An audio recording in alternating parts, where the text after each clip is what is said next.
This conference will now be recorded. Good morning, students.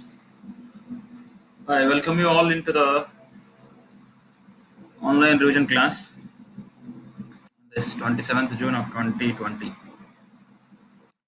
the previous online class, we covered the first two units, and now in this session, I'm going to cover the remaining units which are possible to cover in this allotted time. Now, let me start my session with the third unit. Our third unit is switching characteristics of the devices. Actually, third unit is two parts. One is the switching characteristics of the devices, and the second part of the third unit is multi-vibrators. Try to participate, try to listen carefully, and I want to ask some questions in between because I don't know whether you are listening to me or not. That's why I want to ask the questions in between by just selecting one particular number randomly. So be in the class. Now the contents which I am going to cover in this unit or these are the topics according to your syllabus. You all know the switching timings of a junction diode. So what are the switching timings that you are already learned all these things in your EDC. So what is meant by a diode forward recovery time? You are having four timings in this junction diode switching times. They are diode forward recovery time, and you are having diode reverse recovery time, and you are having a storage time, and you are having a transition time. So in order to define this, what is meant by a forward recovery time? So these are the times that are going to be elapsed when you are changing the direction or biasing conditions of the diode. For example, when a diode is simply driven from the reverse bias condition to the forward bias condition or in the opposite direction, which means you are changing the biasing condition of the diode from forward bias to reverse bias or reverse bias to forward bias. Then what will happen? Some time interval is going to be elapsed when you are changing the diode from one direction or one biasing condition to another biasing condition. So the time that is elapsed, which means from the reverse bias to forward bias to reverse bias, some change need to be happen. So the time is going to be elapsed in order to take that change into the account. That means in order to observe the change for the biasing condition, it is taking some time. That time we are calling as a diode forward recovery time. So that is the first recovery time that you can also observe from the graphical representation of this. So how much time that is going to be elapsed? That is based on the amount of current that you are applying. So what amount of current that you are going to apply to the diode? So when the diode is in forward bias condition, if you are applying some current to the diode, then if you apply some voltage across the diode, then these are the graphical representations that you are going to observe. So if you apply some current as IF, forward current to the diode, then this is the step input that you are applying. That is a step voltage that you are applying to the diode. Now you are observing the voltage across the diode. If you apply some current to the diode, then you are observing the voltage drop, voltage across the diode. So if you calculate, if you measure the voltage across the diode, then these are the things that are going to happen. So there is a change, that is the overshoot is going to be occurred if you are applying a large amount of current. That means a large current amplitudes are applied, the diode behaves as a combination of resistor and an inductor, so that you are going to see some changes like overshoot and undershoots like this. So this is diode forward recovery time. In a similar manner, you are having a diode reverse recovery time. You are already gone through all these types of switching times in your electronic devices. So for this reverse recovery time, when an external voltage is impressed across a junction in the direction that reverse bias is set, a very little current called reverse saturation current will flow. So this current is because of minority carriers. We already know it, because when the diode is in reverse bias condition, some leakage current is flowing. So that is because of minority carriers. We already know it. But if the external voltage is suddenly reversed, When you are applying the reverse bias, if the change, the biasing condition is suddenly changed, then the diode current will not immediately fall into its steady state reverse value. That we can call it as a reverse recovery time. In a similar manner, you are having storage and transition times.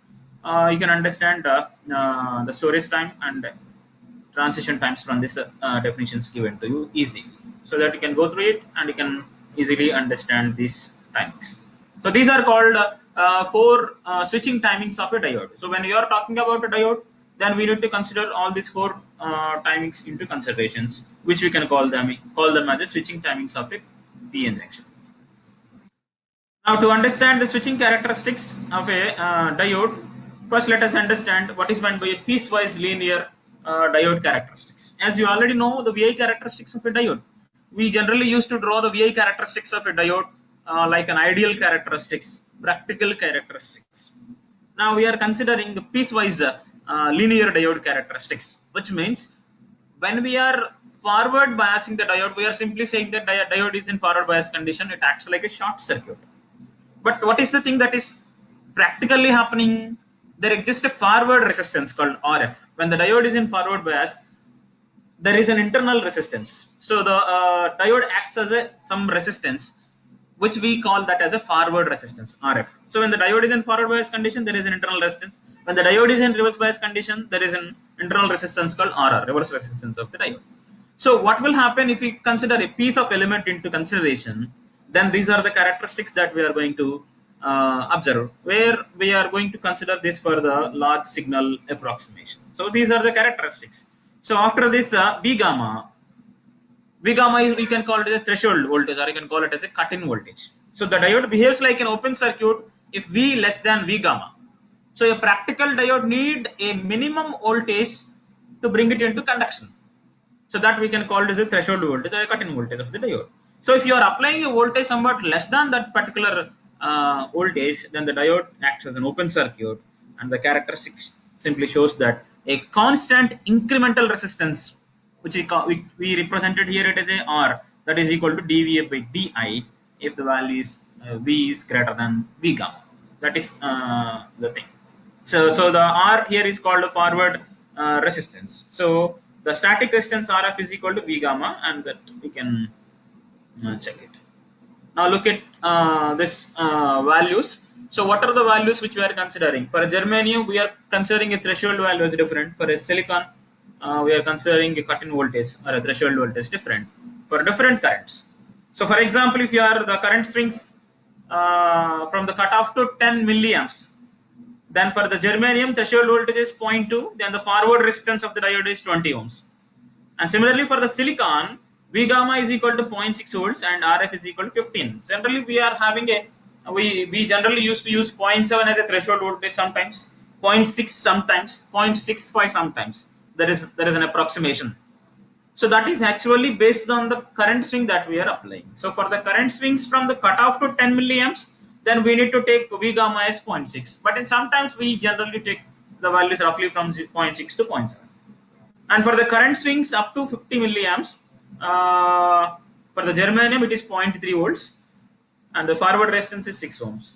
And for the silicon, V gamma is 0.65 and forward resistance is 0.5. Sometimes you can take threshold voltage here in this case as 0.7 also. Now let us move our discussion to transistor. Now till now we gone through the switching timings of a diode, and now we are moving to transistor switching timing. It's very important. So when we are talking about a transistor, the transistor can be operated in three different regions, as we already know it.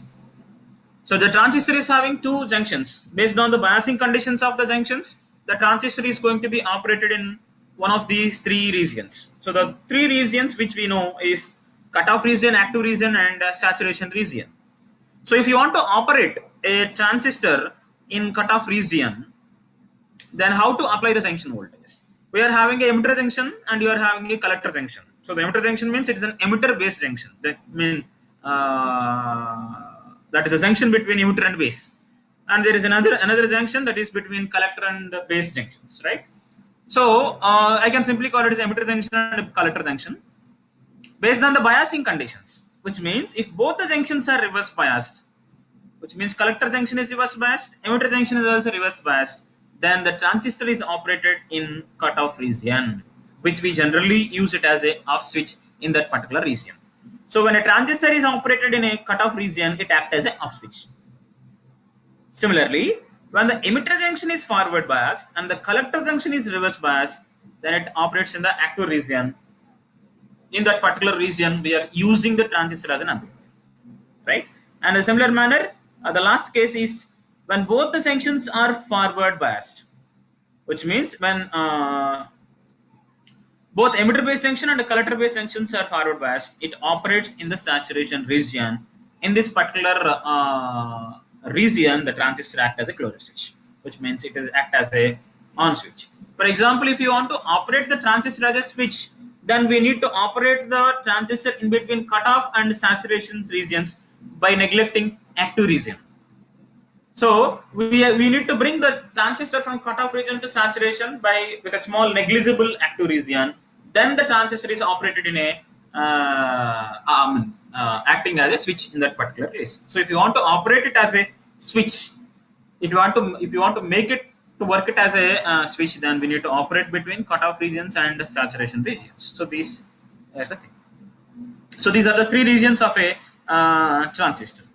So when the transistor is switched from cutoff to saturation or from the saturation to cutoff with a negligible active region, the transistor is simply operated as a switch. So we need to operate between these two regions. So when the transistor is in saturation, the junction voltages are very small, but the operating currents are large. This is already known to you.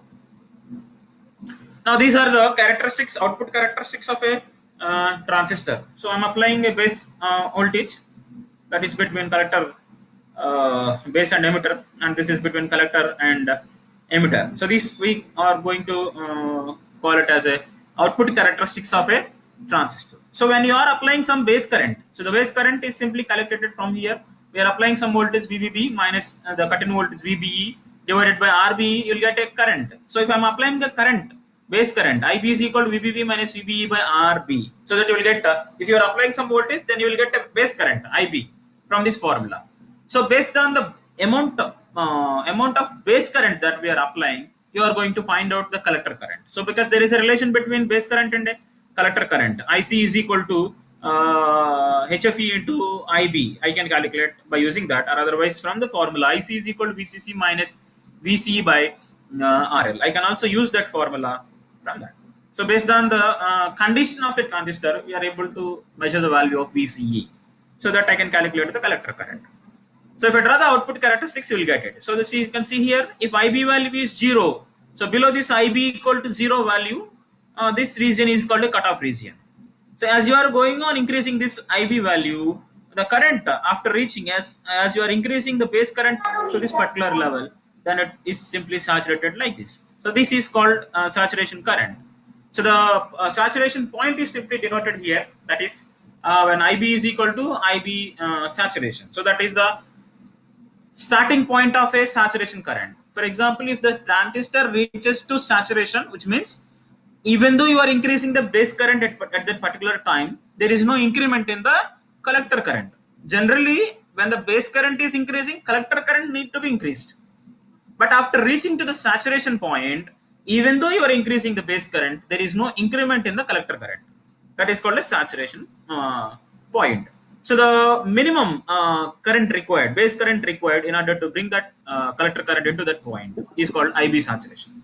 So that is the point. So this is called a DC load line drawn on the output characteristics. This point is called a saturation point, right? So you are all know this. You can operate a transistor. So if you want to, the title is transistor as a switch. So how the transistor acts as a switch in this cutoff region? When the transistor is operated in this particular region, it is cutoff region, and you can call this as a saturation region. This particular part is a saturation region. So if you are operating between these two regions, then it is a acting as a switch.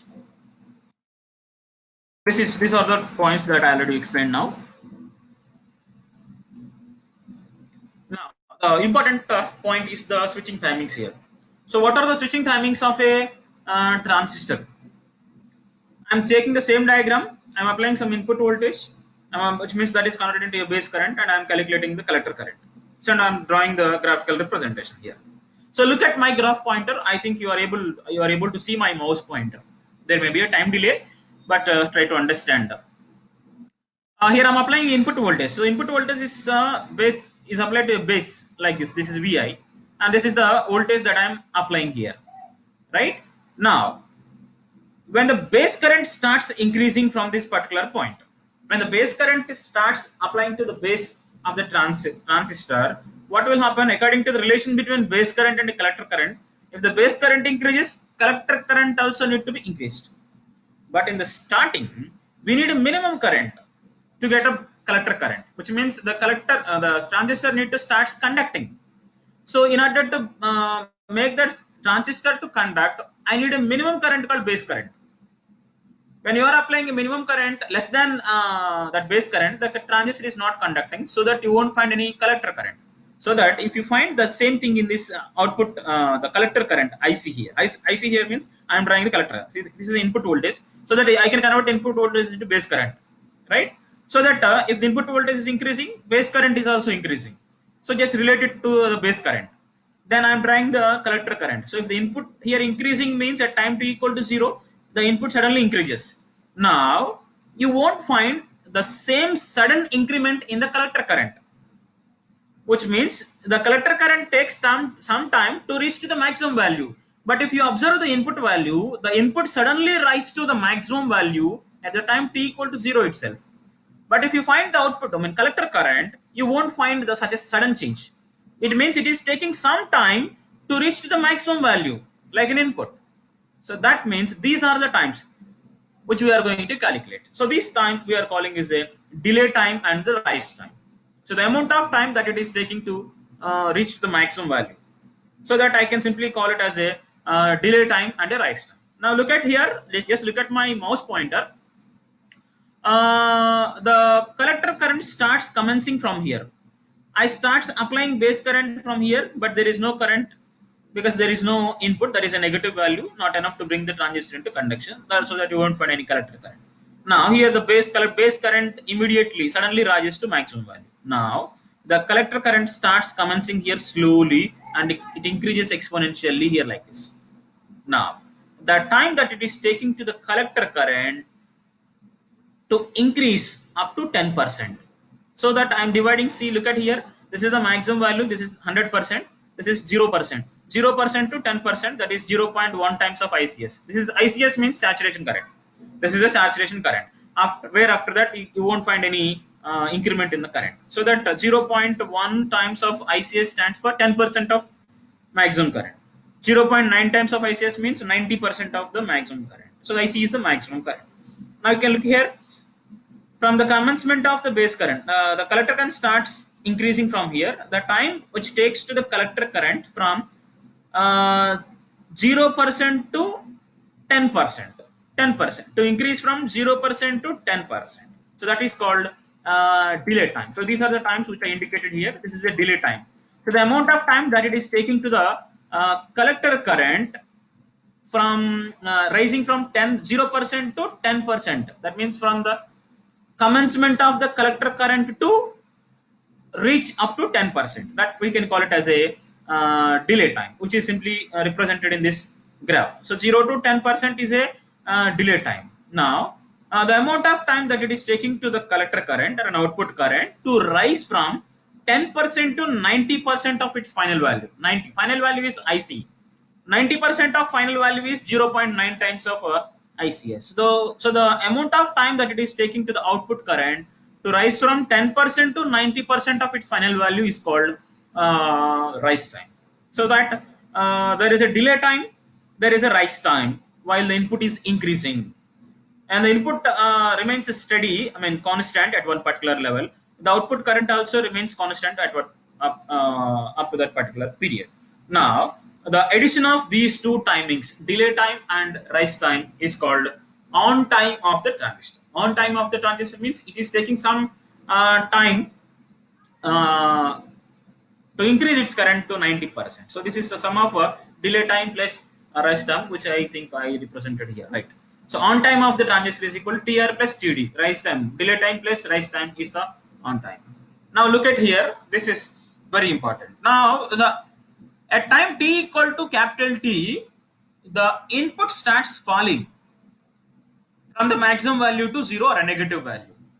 Now at the same time itself, output need to be changed, because IC is equal to HFE into IB. When the base current decreases, collector current also need to be decreased. But if you see the time at t equal to capital T, the input suddenly falls to 0. But in the output, you don't find such a change. The collector current is taking some time to fall to 0, even though input suddenly falls to 0. That times I can call it as a storage time and a fall time. Storage time is because of excess minority carriers in the base of a transistor, right? When it changes from forward bias to reverse bias condition. So that you can see here, when the input suddenly falls, the output current, you won't find the sudden fall in the output current. It is taking much time to fall to 0. So the amount of time that it is taking to the output collector current to change or to start decreasing from 100% to 90% is called storage time. That is that I represented here in the next class. From 100% to 90% fall is called storage time. Out of all these times, storage time is very high, because it is because of the presence of excess minority carriers in the base. Now you can find the same thing when the time it is taking to the output current to fall from 90% to 10%. 90% to 10% of the final value is called fall time. So the sum of these storage time and a fall time, I can call it as a off time. So off time and on time are simply declared here. So this is very important slide, and in the examination point of view also is asking this question to explain the switching timings of a transistor. You need to draw this graph and you need to explain each and every timing that I explained here. So these are the timings that I displayed. So on time is equal to delay time plus rise time, off time is equal to storage time plus fall time. Generally you can take on time is less and off time is high. When I are comparing on time and off time, then off time is very high, which means the time it is taking to bring the transistor into off condition is high. That doesn't mean that transistor remains in off condition for much time. It means it is taking much time to bring the transistor into off condition from the saturation. So that is the case.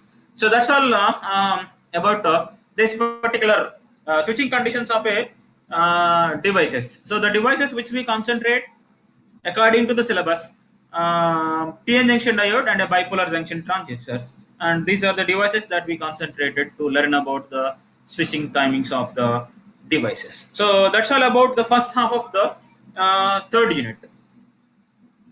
Now let us move to the second part of the third unit, that is called bistable multivibrators. Let me close this.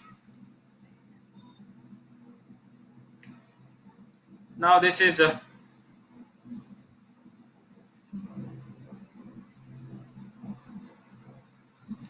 yes, this is the second part of the third unit, that is called bistable multivibrator. So according to your R16 regulation, the bistable multivibrators is the second half of the third unit. So these are the topics that we are going to cover in this unit.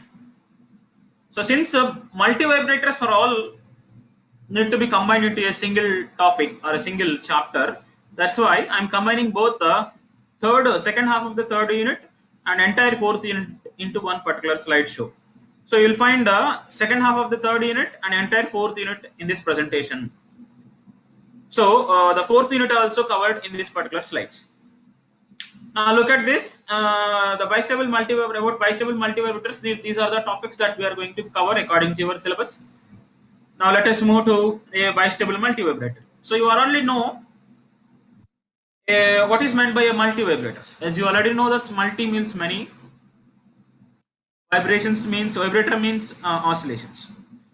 So that I can simply define that a circuit which can produce oscillations at different frequencies is called a multivibrators. You will find the applications of these multivibrators in many number of times for generating different types of waveforms. So basically, there are three types of multivibrators. They are called bistable multivibrators, monostable multivibrators, astable multivibrators. So the first bistable multivibrator is in the third unit. Remaining two multivibrators are in the fourth unit. So I am covering entirely here only. So each of these multivibrators has two states. So what is meant by these two states? So I told you multivibrator is generating oscillations at different frequencies, and it is having two output states. What are the two output states? So these two output states, one is a stable state, other one is a quasi-stable state. Based on the type of the multivibrator in which we are using, the multivibrator is in these two states, stable states or a quasi-stable states. One quasi, one stable, like that, based on the type of multivibrators. Now, as the name indicates, bistable multivibrator has got two stable states. So two stable states means the multivibrator remains in that state until you are applying an external trigger or external source to change the state. So the two output states of a multivibrator are the stable states only. Now if you go to monostable multivibrator, as the name itself, monostable multivibrator consists of only one stable state and the other is being a quasi-stable state, where quasi means temporarily stable. It remains there for a while and it automatically comes back. So what is a stable? What is meant by coming back to another state? We'll see when you are going through the circuit diagram of this multivibrator, right? So the astable multivibrator has got two quasi-stable states.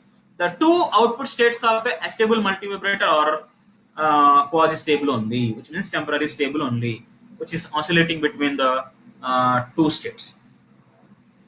Right, this is the thing that's what explained here. A bistable multivibrator requires a trigger signal to change from one stable to another stable. How it happens, we'll see by looking at looking into the circuit diagram.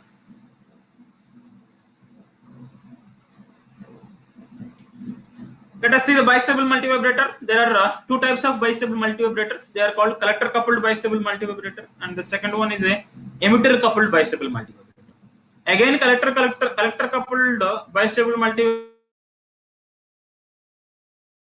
classified into two categories: it is fixed bias and self bias.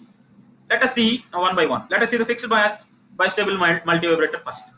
So this is the circuit diagram of a fixed bias bistable multivibrator. Let me check whether this is audible to you or not once. Durga Prasad Garu, will you please respond once, please? Sir, చెప్పండి sir. వినిపిస్తుందండి అంతా?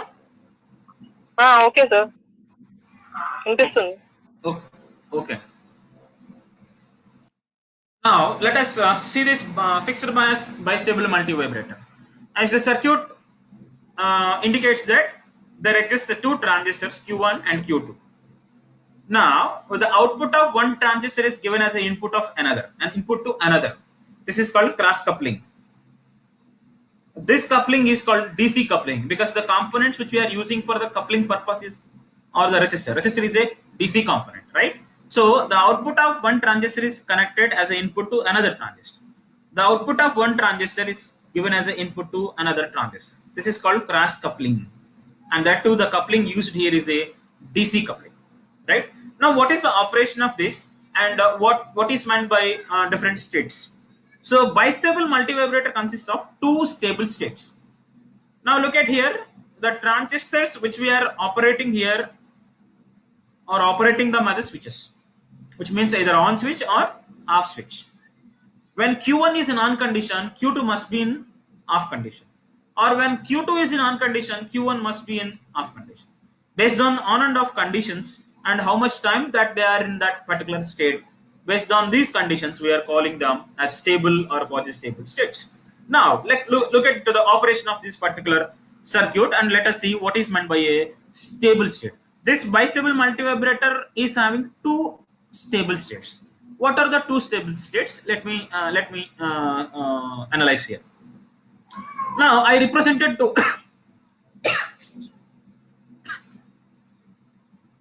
two different currents here, I1, I2. I1 is the current that is entering into the collector of Q1. I2 is the current that is entering into the collector of Q2. Let us assume that Q1, Q2 are identical elements, identical transistors. When these two transistors are identical, then the same current is simply flowing through this. I1 must be equal to I2 because I am saying that Q1 and Q2 are identical transistors. So that I1 must be equal to I2. Now because of this negative current minus VBB, this minus VBB is connected to the base of the transistors in order to bring the two transistors into cutoff condition. This minus VBB makes two transistors in into cutoff region, which means they are always in off condition. But because of this collector currents, one of these two transistors comes to on condition first. Which of these two transistors comes to on conditions? As I already explained you in your regular class, even though the two transistors are identical, there is no perfect body in the universe. There is no ideal body in the universe. If I say one transistor is similar to another transistor, there might be a small changes in some of the parameters of a transistors. So even though they are identical, some parameters are going to be changed. In the similar manner, I am saying that both the transistors Q1 and Q2 are identical. There exists a slight change in the current that is flowing through the collectors of the two transistors. Since these two are identical, I1 must be equal to I2. But even though they are identical, there might be some change in these two currents.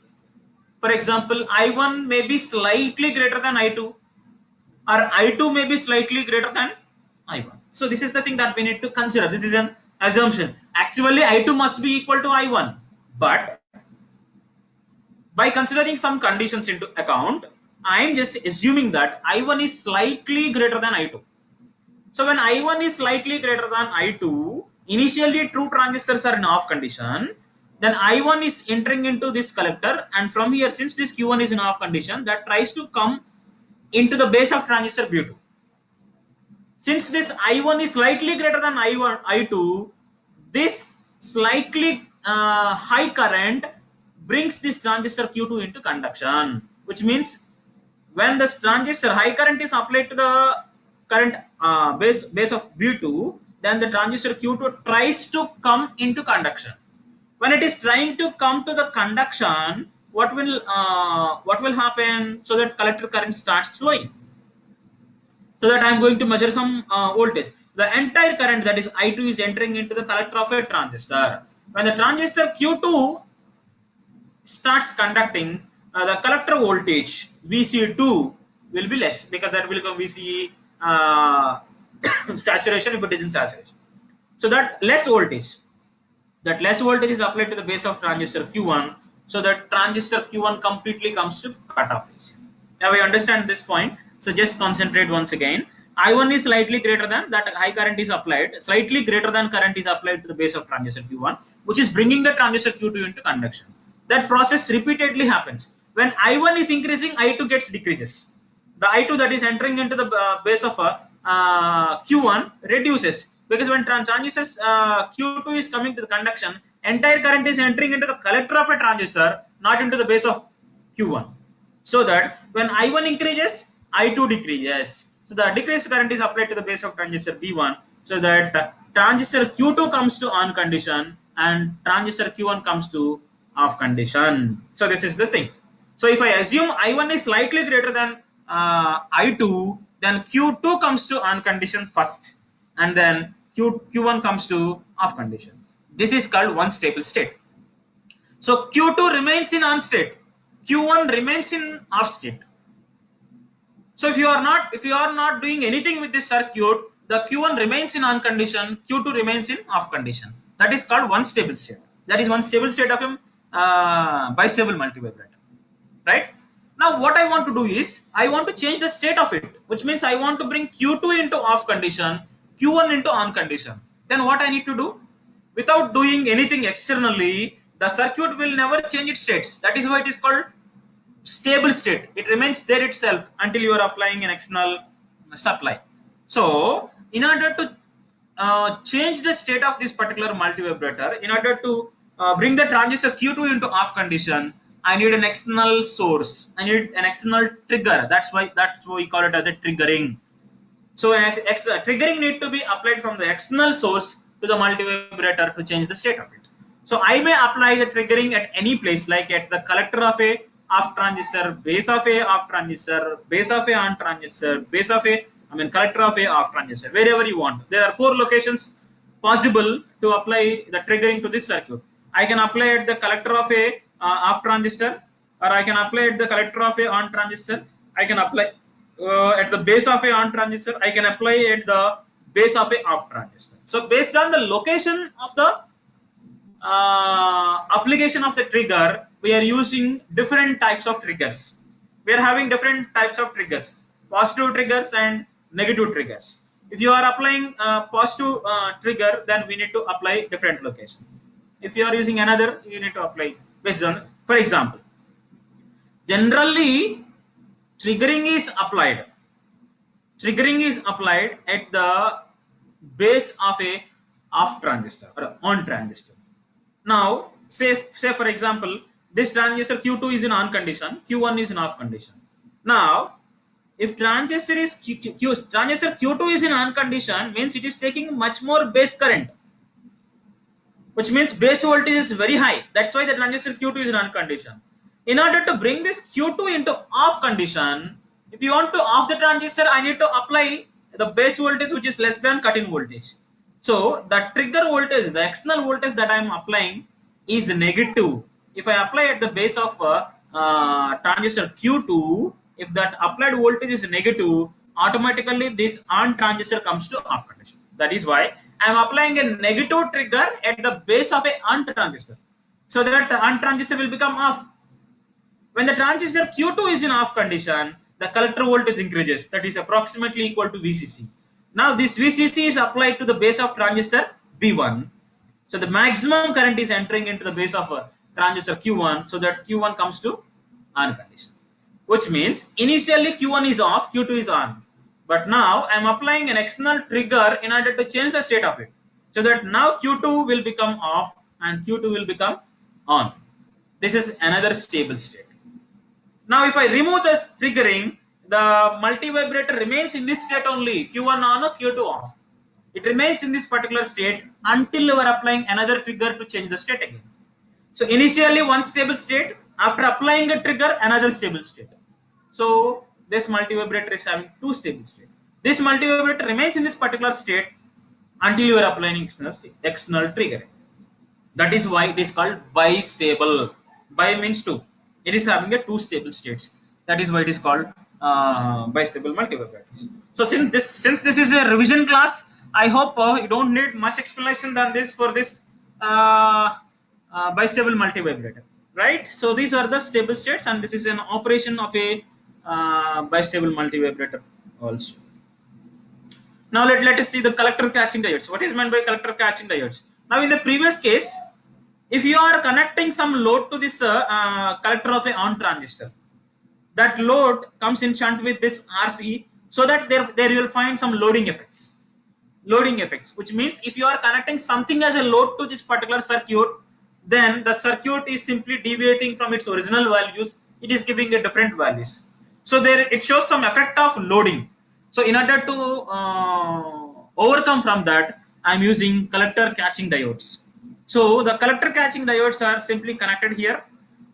This is connected to a voltage, connected to an auxiliary voltage called V. Generally that voltage value is less than VCC, right? So this is the case that that is simply applied here. So that is not, the loading effect is not going to be showing impact on this particular multivibrator. So if you want to connect some load to this circuit, you can connect the load after using this collector catching diodes. These collector catching diodes are simply connected here in order to overcome from the loading effect of this particular bistable multivibrators. As you already know the operation, how this diode D1 comes to on condition, how this diode D2 comes to off condition, you can easily understand it. So that is the thing about it. Now where I can find the collector catching diodes, like you can see this diodes, how to apply triggering. I just explained you how to explain triggering. So see here, when the transistor Q2 is on condition, so triggering is applied here. This is an external source, external circuit connected here, which is simply used to apply triggering. So this is another triggering issue. Two triggers are required to bring the multivibrator into original stable state. Now these are the standard specifications. Transistor has on and off switch. So these are the standard specifications that we need to remember. For example, if we say that transistor is in cutoff, that means in off switch, then the cut-in voltage must be less than or equal to 0 volts, or for the germanium it is minus 0.1, less than or equal. In saturation, when you say that transistor is in saturation, then VBE saturation is 0.7, VCE saturation is 0.3. So based on germanium or silicon, you can find some values here. Now you can see the test for the saturation. We need to prove that multivibrator when transistor Q2 is non-condition, Q1 must be off. We need to prove that. We need to prove Q2 is in on condition. We need to prove Q1 is in off condition. So in order to prove that conditions, these are the test conditions. So if you want to prove the transistor is in on condition, then this is the condition. If IB value is greater than IB minimum. What is IB minimum? This is the minimum current required to bring the transistor into conduction. So if IB value is greater than IB minimum, where IB minimum is equal to IC by HFE minimum, the transistor is really in saturation. So IB minimum is the minimum current required to bring the transistor into conduction. So that I can confirm the transistor is in conduction. If that base current is greater than this minimum value, I can confirm that the transistor is in saturation. So if the IB value is less than that minimum value, transistor is not in saturation. This is the condition. This is what already proved in our problems in our regular class. I hope you remember it. Test for the cutoff regions. If the base voltage is negative, the base voltage which we are applying to the transistor is negative, then I can assume that the transistor is in cutoff. These are the test conditions for the transistors. Now the thing that we need to see here, where are the commutating capacitors? See, there is another topic that is called commutating capacitors. See, just look into this particular slide. Here, there is no capacitor across R1 and this R1. But if you see here, there exist two capacitors. These are called commutating capacitors. They are called speed up capacitors also. When you are applying the triggering, suddenly they need to apply to the base. That is why they need to bypass R1. That is why these two capacitors, C1 and C2, are called commutating capacitors.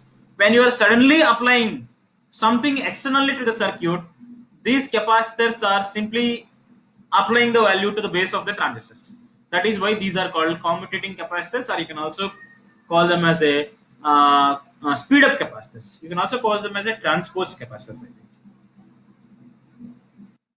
Now look at here. That is a emitter coupled binary. This is the second case of a bistable multivibrator. One is a collector coupled, another one is a emitter coupled. In the emitter coupled, you can see the two emitters of the transistors are coupled.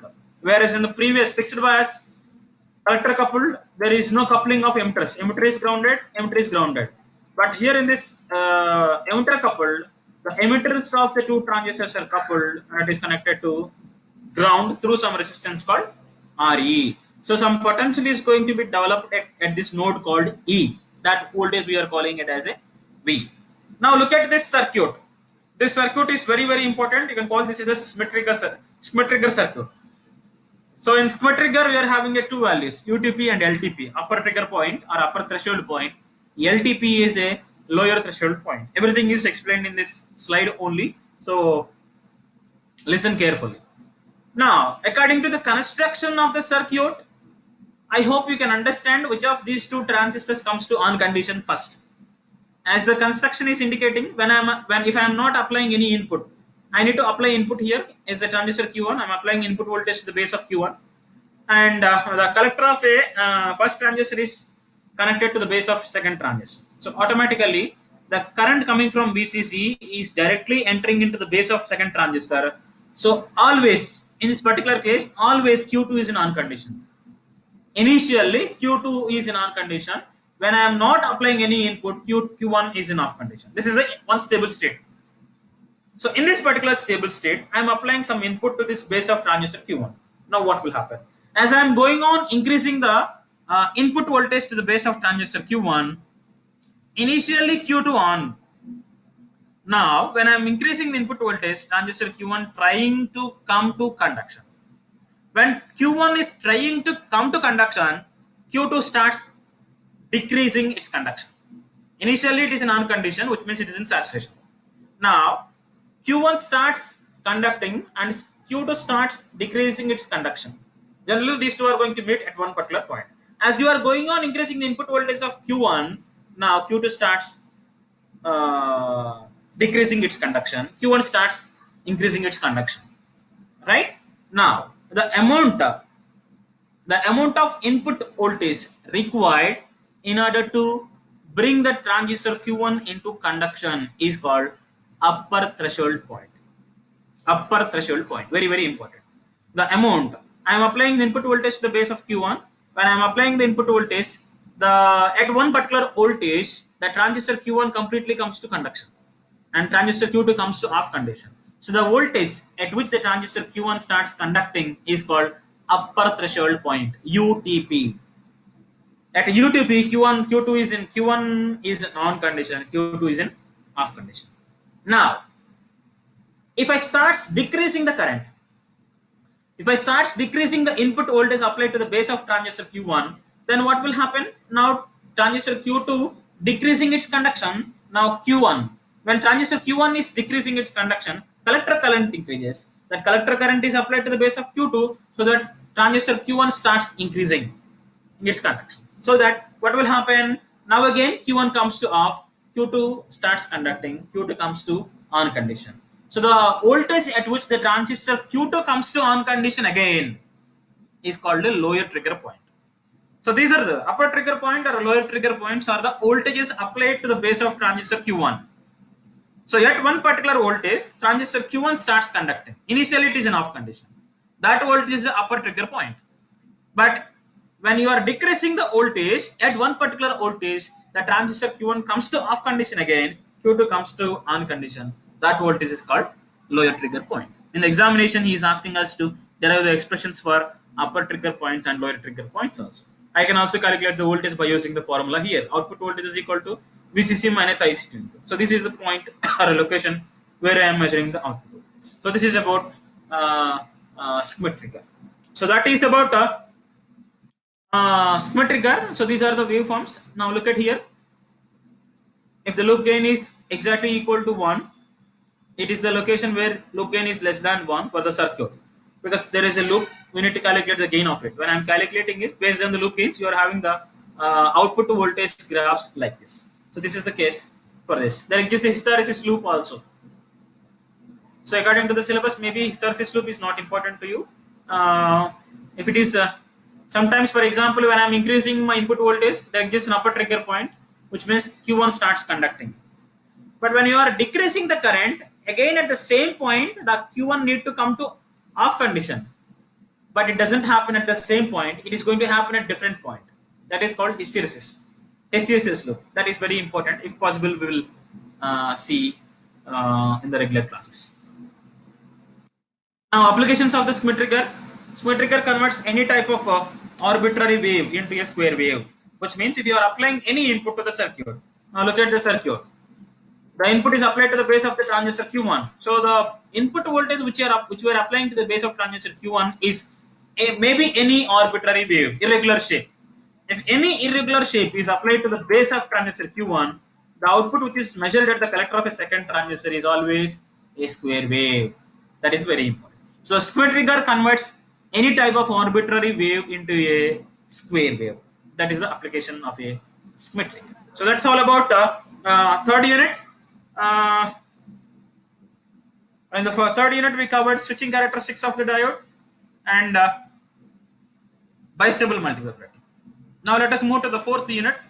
The fourth unit is about monostable multivibrator and an unstable multivibrator. So if you understand bistable multivibrator, you can understand an unstable. If you understand bistable, you can understand monostable multivibrator. So what is a monostable multivibrator? As the name itself indicates, it is having a monostable state, a single stable state. Any multivibrator is having two output states. When I'm saying that only one stable state, what is the other stable state? What is the other state?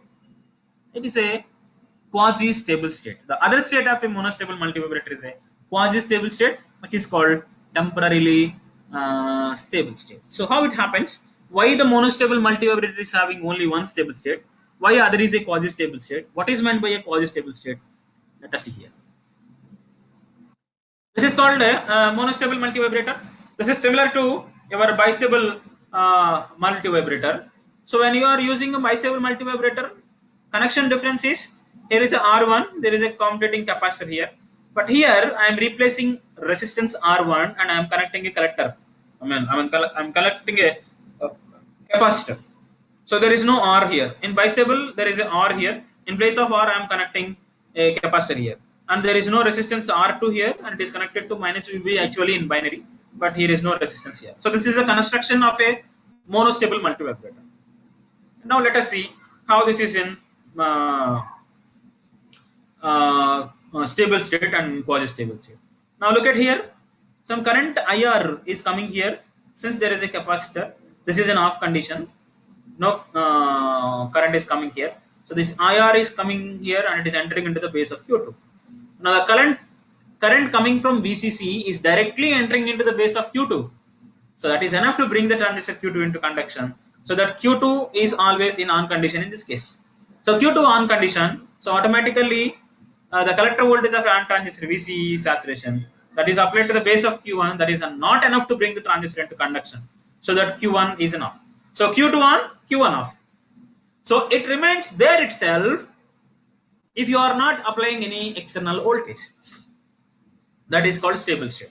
If the multivibrator is not changing its states without any external source, it remains in that state, means it is called a stable state. So Q2 on, Q1 off is one stable state. Now what to do in order to change the state of it? I want to bring it into another state. Another state means I need to bring Q1 into on condition, Q2 into off condition. I need to change the states of transistors. Then I need an external source. So that external source we are calling as a triggering, right? So if you are using external triggering, generally triggering is applied to the base of a on transistor. Now look at here, Q2 is on condition. Now I am applying a triggering at the base of a on transistor. So negative, in order to bring the transistor Q2 into off condition, I need to apply a negative trigger. So if I apply a negative voltage here, this transistor Q2 comes to off. When Q2 is in off condition, what will happen? The collector voltage is maximum, that is applied to the base of transistor Q1, then Q1 comes to on condition. So if I apply a trigger Q2 off condition, I am applying a trigger to bring the Q2 into off condition.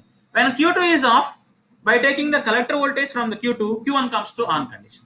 Now Q2 is in on condition, remember. Now when Q1 is in on condition, the capacitor which is connected here finds a short circuit path to get charged. Look at here, initially current IR is entering into the base of transistor Q1, but now Q2 is in off condition, this current is not entering here. So Q1 is in on condition, the current that is coming from here comes here. From this node, it starts entering into capacitor, and capacitor gets charged through this transistor. Since the transistor is in on condition, the capacitor finds a short circuit path to get charged. Now the capacitor starts charging. Now what is the starting point of this capacitor? Capacitor not charging from 0 volts, because the transistor Q2 is in on condition. In order to Q2 is in off condition. In order to bring the transistor into off condition, I applied a negative voltage, which means this node is at negative voltage now. Now what is the starting point of the starting charging point of the capacitor? This negative voltage. So the capacitor starts from the negative, that is why this is minus and this is plus. The capacitor starts charging from the negative value to positive value. That is very, very important. Why this is minus and plus? Why can't the capacitor start charging from 0? When there is no voltage across capacitor, it starts from 0. But now we are saying that the capacitor starts charging from negative value. The reason is we applied a trigger. That trigger is a negative value. So the capacitor starts charging from the negative value to the maximum value. When this value reaches, when the capacitor starts charging from negative value and it starts increasing from negative to 0, from 0 to a positive value, When this capacitor voltage, the charging voltage reaches to VB2, that is the cut-in voltage of the second transistor. Now that voltage is enough to bring the transistor Q2 into on condition again, so that the capacitor charges up to VB2 only. Maybe I have represented the graph here. Look at here. Initially, the capacitor starts charging from this point. It starts charging exponentially. It comes up to VB2. When it comes to VB2, again Q2 comes to on condition, Q1 comes to off. When it is in off condition, if you measure the base voltage. So this is the graph of a VB2, that is a base voltage of a second transistor. Initially Q1 off, Q2 on. When Q2 on is on condition, base voltage is VB saturation. Since Q2 is in on condition, the base voltage will become VB saturation. Now, I applied an external trigger to bring Q1 into on condition, so that Q2 will become off condition. So that look at here, it starts charging from this value and it charges exponentially. If the capacitor is having a possibility to charge it to the maximum value, it can charge up to VCC. That's why it is represented with the dotted lines. But the capacitor, the transistor base, Q2 base is not allowing the capacitor to charge it to the maximum value. When it reaches to VB2, just stops charge. So this is the case. Very important diagram. We have a good expression for the time. How much time that the monostable multivibrator is in quasi-stable. Now look at here. Q1 on, Q2 off. How much time this is going to be in this state? When the capacitor reaches to this particular value, again the bistable multivibrator comes to its original state, which means I am not applying any second triggering in order to bring it into original stable state. That is the reason why it is having only one trigger. It is called monostable multivibrator. It is having only one stable state. It goes to quasi-stable state. It remains there for a while, for a small period of time that I am representing as a T here. So T is that time, gate width of how much time that it remains in the quasi-stable state, which we need to derive an expression for the T. So if you are asking to derive an expression for T, this is the T. R naught is an output resistance of the circuit. If you neglect this, then it is only 0.693 times of R into C. So this is the pulse width of a monostable multivibrator. Very, very important derivation that I gave you in your regular class. So these are the voltages that I am going to measure. For example, when in a stable state in the sense Q2 on, Q1 off. So when Q2 is on, VB2 is VB saturation, VC2 will become VCE2 saturation. So VC1 is the collector voltage of a half transistor, that is automatically VC. Base voltage of a half transistor. This is the formula which is calculated from the circuit diagram. So from this circuit, I calculated VB1. So this I gave you in the regular class. In the quasi-stable state, reversed, Q1 on, Q2 off, so that you can measure the voltage. So this, all these things I gave you in your classes. So waveforms for it: monostable multivibrator, base of a second transistor is this VC1, and all these things. So maybe this gives a good presentation if the circuit is next to this circuit diagram, which I already gave you in your regular class. So be careful, be concentrate on this, so you can understand easily how you get all these things from the equations. So you can observe these equations and you can get these waveforms. So that's all about a monostable multivibrator, and let us see the astable multivibrator. This is the circuit which you are having some pending in your regular class, so that I just will give you a brief view of this. This is a slight change from the monostable multivibrator. In monostable multivibrator, just observe the circuit. This is the monostable multivibrator. Now look at here. Here I am having a capacitor. Here I am having a resistor. But now, if you come to a stable multivibrator, you are having two capacitors. The resistances are connected here like this. So there is no VBB here in this case. This is why a stable multivibrator. Here in this, there is no external trigger required to change the states. The two states of this particular multivibrator are the quasi-stable state. So it comes to one step. It just oscillates between the two states, two quasi-stable state. Which means when Q1 off, Q2 on, it remains there for a while and comes back to another state, which means Q1 on, Q2 off. It remains there for a while, small period of time, and again comes back, again comes back. It just oscillates between these two states. That is why it is called a free running oscillator. Without taking any external trigger, it oscillates between the two states. That is why it is called a stable multivibrator.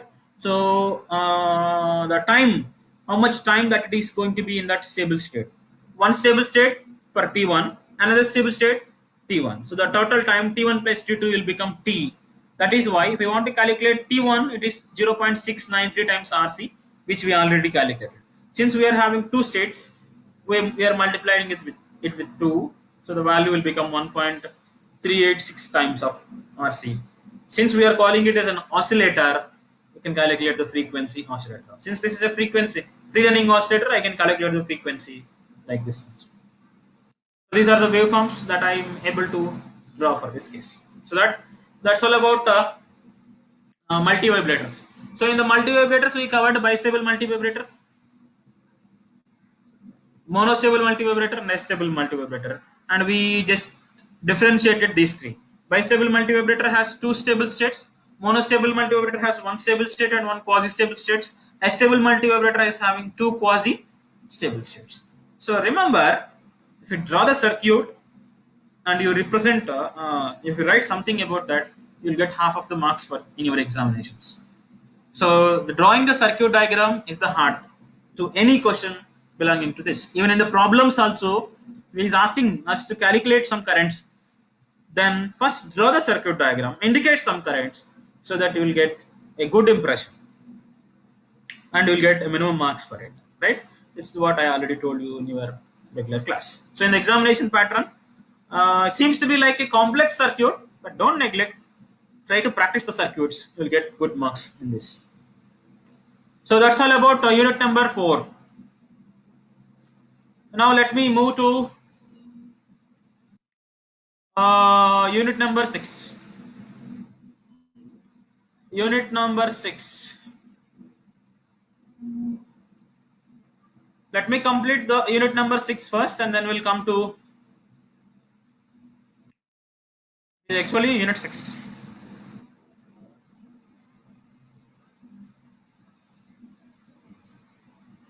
Yes, unit 6 is a combination of two different units, that is a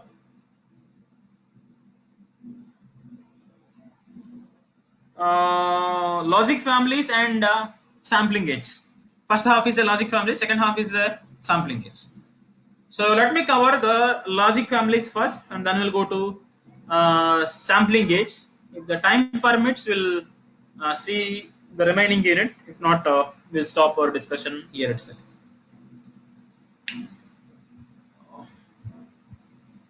Let me check what is the time.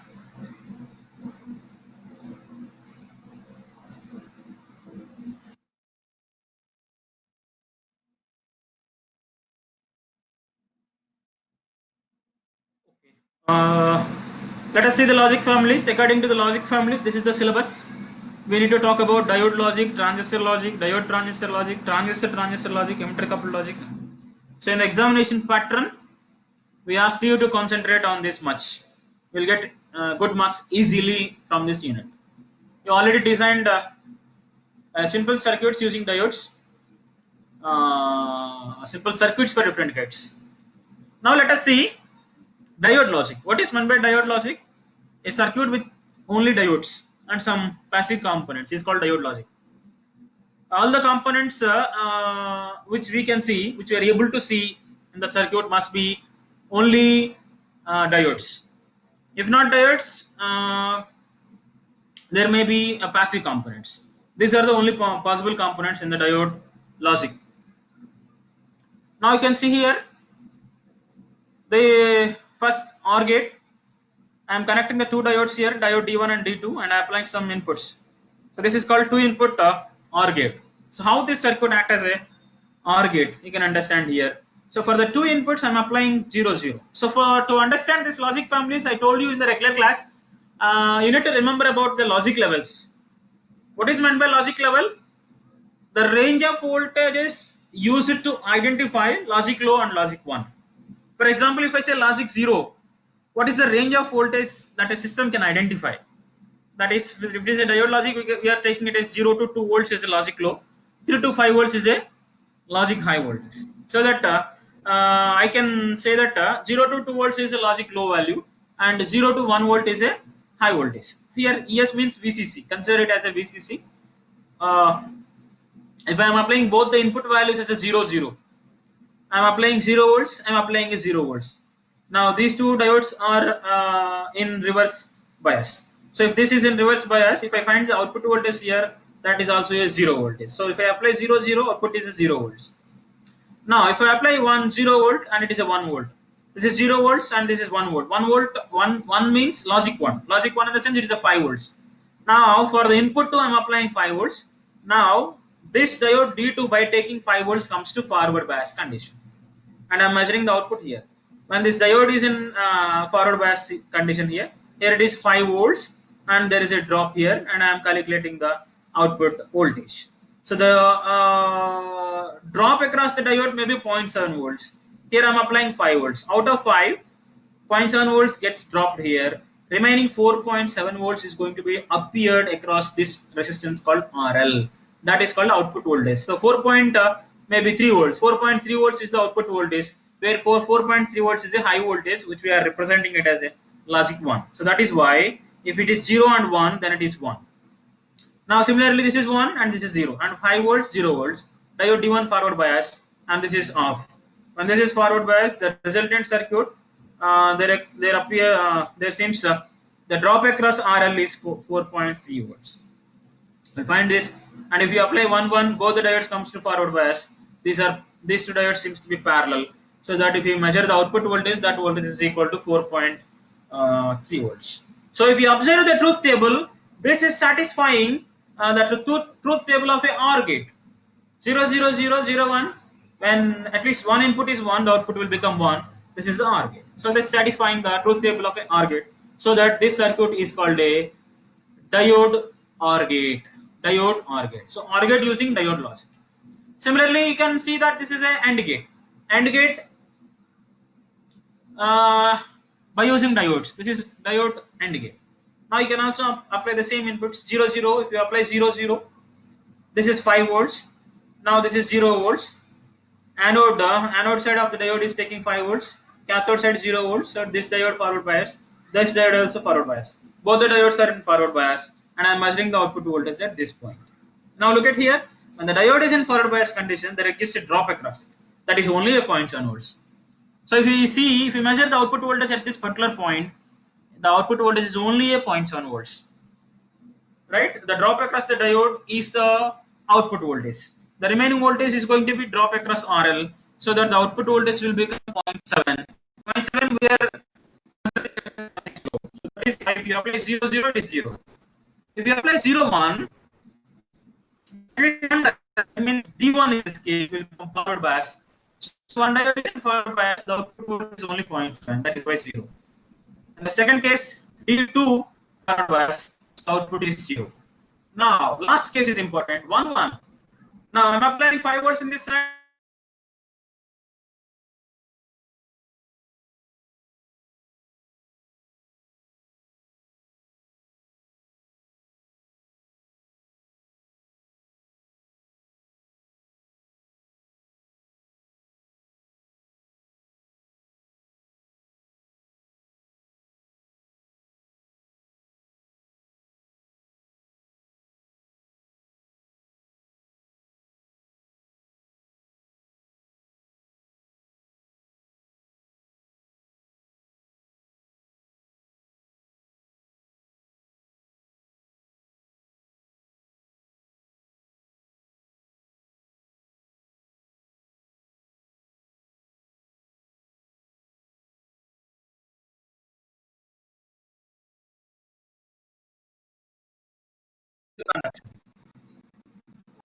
When your input is not enough to bring the transistor into conduction, when the transistor is in off condition, the output voltage is maximum because the output is connected to VCC. This is maximum. So when the input is low, that low voltage is not enough to bring the transistor into conduction. So when this is an off condition, transistor collector voltage is maximum. So when the input is low, output is high. That is why when if you apply a value, output value is a bar. If input is low, output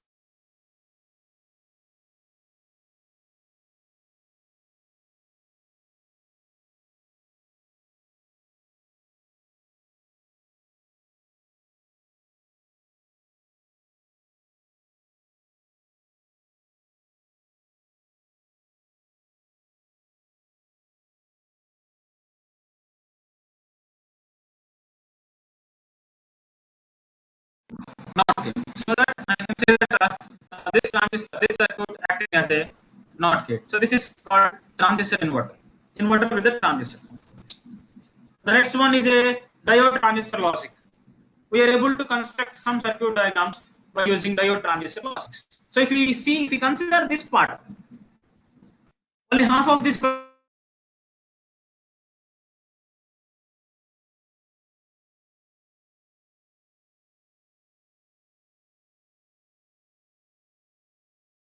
output of a diode.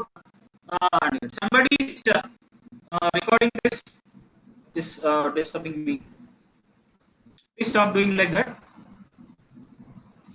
Now look at here. This is a diode AND gate, and this is an inverter. So for a diode AND gate, we already proved it. For a diode AND gate, I am connecting a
Now you can see here, if you apply some inputs here, based on the inputs, this diode based on the Q1 comes to on or off conditions.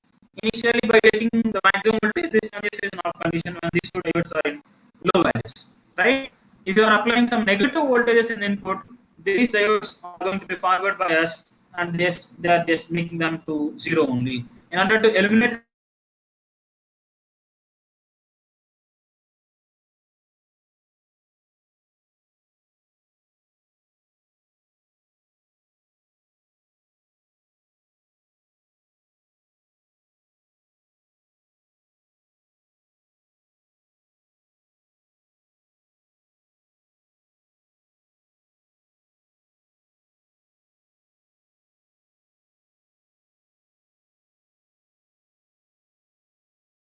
entering into Q4, so that this is an off condition. Nothing is output is not connected to ground. Output is connected to VCC, so that output will become VCC. Now, in the three cases, this diode is in off condition, so that this is an on current is maximum. Now, when this is in off condition, the current is entering into the base of this transistor. When Q2 is in on condition, what will happen? Maximum current is entering into this.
This is already recording.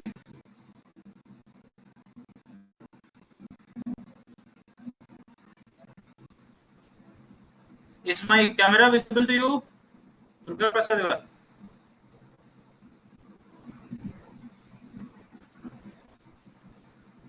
Maybe he is not in.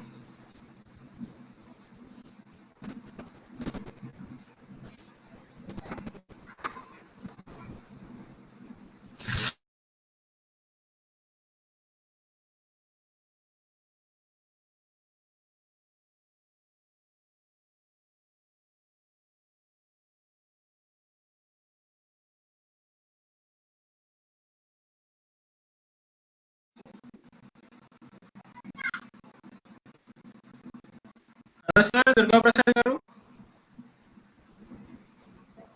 Hello, sir. Hello, sir. నాకు వినిపిస్తుంది sir మొత్తం వినిపిస్తుంది Camera? Sir. No camera sir, no BPT.